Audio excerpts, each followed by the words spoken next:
All right, this next section talks about acid strength and molecular structure. So this kind of gets into why we consider something to be a strong acid versus why something might be a weak acid by looking at a Lewis structure. So let's look at our binary acids. So if you remember our strong acids that include HCl, HBr, and HI. So let's kind of talk about why those are strong acids and why some others might not be. So in a binary acid, it has a generic formula of hydrogen, and then this is going to be your anion component. So in order for it to be an acid, the bond has to be polarized,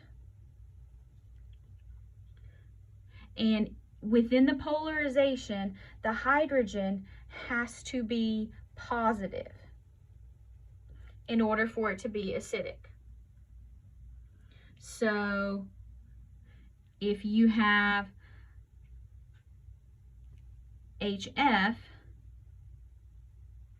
so F is more electronegative, so hydrogen is positive. This could be an acid. If you have lithium and hydrogen, actually hydrogen is more electronegative, if you can believe that. So this is not an acid.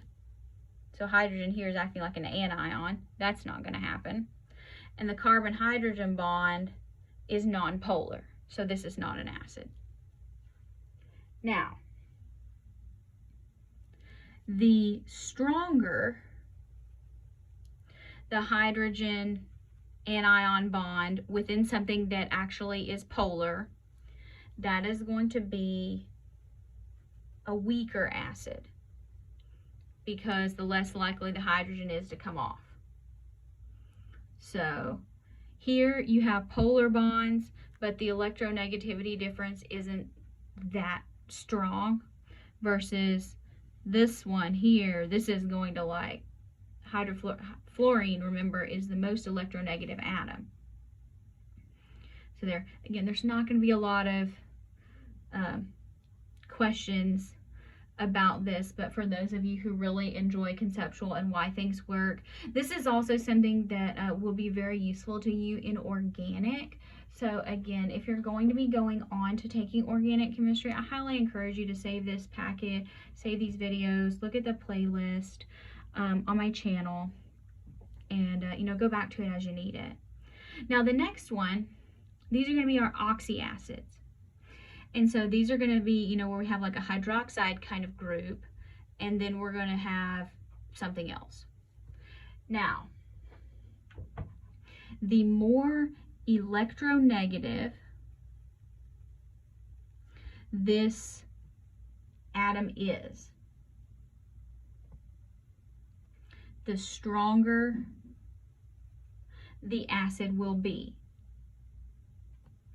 because it's going to ultimately polarize this bond more likely. Okay, so if this is really electronegative, then it's going to pull the electrons away from oxygen. Oxygen is already electronegative, so it's going to pull even more strongly. It's going to pull even more of the electrons away from this hydrogen. So this hydrogen is going to easily be able to pop off. And so the easier it is for the hydrogen to pop off, the stronger the acid's going to be. Now, the number of oxygen atoms that are bound to this, in addition to this one here, so that's going to be the more oxygen, that's going to be the stronger the acid, because again, it has to do with polarization and pulling electrons away from this hydrogen. So sulfuric acid, this is actually a strong acid.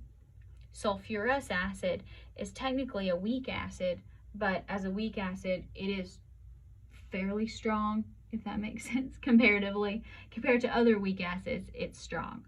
And then that would be stronger than H2SO2. So when you look at like the chloric acid family, both chloric acid and perchloric acid are strong. When you get lower, then those are weak.